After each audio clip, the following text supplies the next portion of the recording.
ஏழாம் அறிவு திரைப்படம் பார்த்துருக்கீங்களா? அதில் சூர்யா அவர்கள் ஒரு டைலாக் சொல்லுவார்.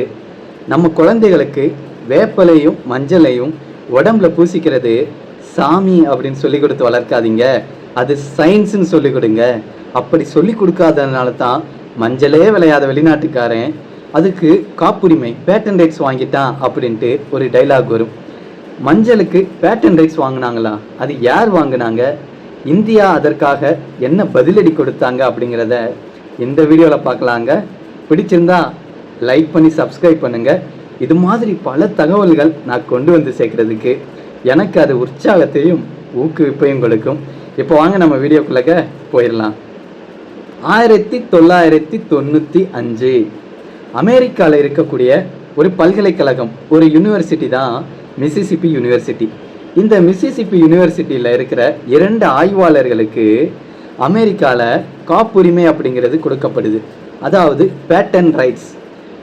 அது எதுக்கு, எந்த பொருளுக்காக அவங்களுக்கு காப்புரிமை அப்படிங்கிறது வழங்கப்படுது அப்படின்னா, நம்ம பயன்படுத்துகிறோம் இல்லையா இந்த மஞ்சள், அந்த மஞ்சளுக்காக அவங்களுக்கு பேட்டன் ரைட்ஸ் காப்புரிமை அப்படிங்கிறது வழங்கப்படுது.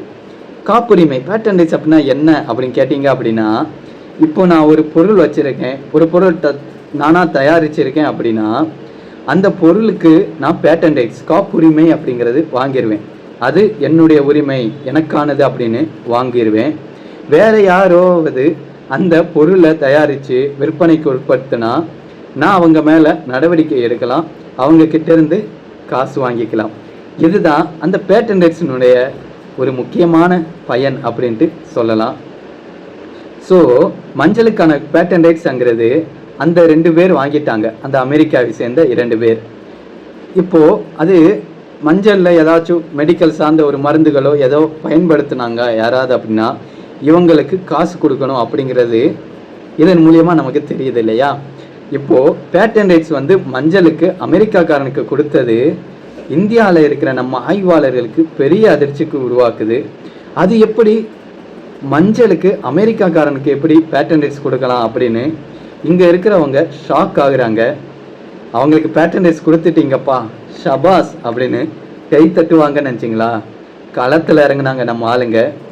இந்திய அறிவியல் மற்றும் தொழில்துறை ஆராய்ச்சி மன்றம் CSIR அப்படிங்கிற அமைப்பு இந்தியாவினுடைய அந்த அமைப்பு அமெரிக்க அந்த காப்பிரைட்ஸ் அந்த பேட்டன் ரைட்ஸ் வழங்கக்கூடிய அலுவலகத்திற்கு ஒரு ரெக்வஸ்ட் வைக்கிறாங்க, ஒரு விண்ணப்பம் போடுறாங்க. என்ன அப்படின்னா, அமெரிக்காவில் நீங்கள் இந்த மஞ்சளுக்கு காப்புரிமை கொடுத்தீங்கள, அது கொடுத்துருக்கக்கூடாது. இந்தியாவில் இதற்கான பயன்பாடுங்கிறது ரொம்ப காலமாகவே இருக்குது அப்படிங்கிறத அவங்க சொல்லி விண்ணப்பம் ஒன்று போட்டாங்க, அந்த பேட்டன் ரைட்ஸை ரத்து பண்ணுங்க அப்படின்னு. அதற்காக அந்த CSIR அப்படிங்கிற நம்ம அந்த மன்றம் அந்த CSIR அமெரிக்காவில் இருக்கிற அந்த காப்பிரைட்ஸ் அலுவலகத்துக்கு முன்னாடி சில ஆவணங்கள், ஆதாரங்களை சப்மிட் பண்ணுறாங்க. அது என்ன அப்படின்னா, இந்தியாவில் பலதரப்பட்ட மொழிகள் இருக்குது. தமிழ், தெலுங்கு, மலையாளம், இந்த மாதிரி பல மொழிகள் இருக்குது, பல பண்பாடுகள் இருக்குது. இந்த மாதிரி பல நிலங்கள்ல இருந்து நம்ம பண்பாட்டிலிருந்து மஞ்சள் எப்படியெல்லாம் நம்ம வாழ்வியலில் பயன்படுத்தப்பட்டது அப்படிங்கிறத சில விஷயங்களை அவங்க சப்மிட் பண்ணாங்க. அது போக 1950களில் நினைக்கிறேன் அப்போது வெளியான ஒரு இந்திய மருத்துவ சங்கம் சார்பாக வெளியிடப்பட்ட ஒரு இதழில் இந்த மஞ்சளுக்கான சில குறிப்புகள்ங்கிறது இருந்திருக்கு. அதையும் எடுத்து சப்மிட் பண்ணுறாங்க. இதெல்லாம் அந்த காப்புரிமை வழங்குவாங்க இல்லையா அமெரிக்காவில், அந்த அலுவலகம் படித்து பார்க்குறாங்க. இது எல்லாத்தையுமே பார்த்துட்டு ஆராய்ஞ்சிட்டு அமெரிக்காவில் இருக்கிற இந்த ஆராய்ச்சியாளர்களுக்கு நாங்கள் காப்புரிமை கொடுத்ததை ரத்து பண்ணுறோம் அப்படின்ட்டு அவங்க கொடுத்த அந்த பேட்டன் ரைட்ஸை கேன்சல் பண்ணுறாங்க. இது இந்தியாவுக்கும் CSIRக்கும் கிடைச்ச மிகப்பெரிய வெற்றிங்க. இதன் மூலிமா என்ன தெரியுது அப்படின்னா, நம்ம ஆளுங்க அதற்கான முயற்சிங்கிறது அப்போ எடுக்கலை அப்படின்னா இப்போது மஞ்சள் அதிகமாக விளையிற நம்ம நாட்டுக்கிட்ட இல்லாத ஒன்று அந்த நாட்டுக்கிட்ட இருந்திருக்கும் பேட்டன் ரைட்ஸ், மஞ்சளுக்கான காப்புரிமை. பல பில்லியன் கணக்கில் அவங்க பணத்தை சம்பாதிச்சிருப்பாங்க. அதை தடுத்து நிறுத்தினது நம்மளோட பெருமை.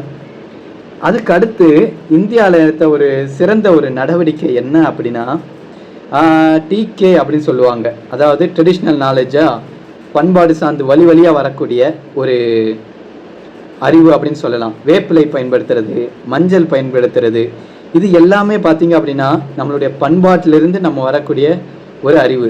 அதில் நம்ம முன்னோர்கள் எப்படி பயன்படுத்தினாங்க, அதனுடைய மருத்துவ குணங்கள் நமக்கு வழி வழியாக தெரிஞ்சு அது வந்து நமக்கு ஒரு அறிவாக சேகரிக்கப்பட்டிருக்கு. இதுதான் ட்ரெடிஷ்னல் நாலேஜ் அப்படின்னு சொல்லுவாங்க.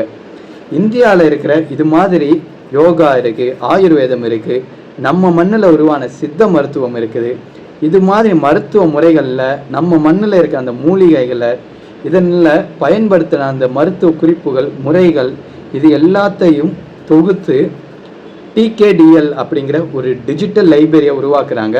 அதில் பார்த்தீங்க அப்படின்னா இந்த ஆவணங்கள் எல்லாமே அதில் சேகரித்து பாதுகாக்கப்படுது. இது வந்து ஒரு நல்ல விஷயம் அப்படின்ட்டும் சொல்லலாம். அப்போது நம்மளுடைய இந்த ட்ரெடிஷ்னல் நாலேஜ் இருக்கு இல்லையா, இந்த பாரம்பரிய பண்பாடு மிக்க அறிவு, இது வந்து நமக்கு கண்டிப்பாக வேணும். எதுக்கு அப்படின்னா, நமக்கு ஒரு பிரச்சனை வருது, நம்ம மண்ணுக்கு ஒரு பிரச்சனை வருது அப்படின்னா அதற்கான தீர்வுகள், நமக்கான அந்த வழிமுறைகளை நம்ம மண் சார்ந்து, நம்மளுடைய வாழ்வியல் சார்ந்து தான் நமக்கு ஈஸியாக எடுக்க முடியும். அப்போது அந்த அறிவு அப்படிங்கிறது நமக்கு கண்டிப்பாக வேணும். அது ரொம்பவுமே ஒரு இம்பார்ட்டண்ட்டான ஒரு விஷயம். ஸோ ட்ரெடிஷ்னலாக இருக்கிறது தப்பு இல்லை, பி ட்ரெடிஷ்னல். பிடிச்சிருந்தா லைக் பண்ணி சப்ஸ்கிரைப் பண்ணுங்கள். மிக்க நன்றி.